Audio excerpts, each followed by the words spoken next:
కోటి గొంతులు నిన్ను గోవిందయని పిలువ, కోటి చేతులు నీకు కోరి జోతలు చేయ,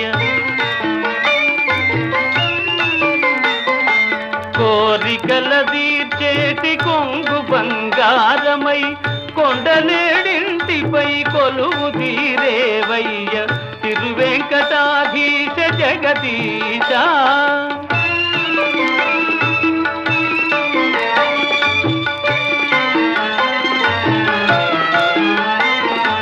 పాతకమ్ముల తీర్చు పంచధారల నడుమ బహుపుణ్యప్రదమైన స్వామి హ్రద తీరాన, ఆనంద నిలయాన అందాన కొలువున్న ఆనంద రూపమము మాదరింపగరావే తిరువెంకట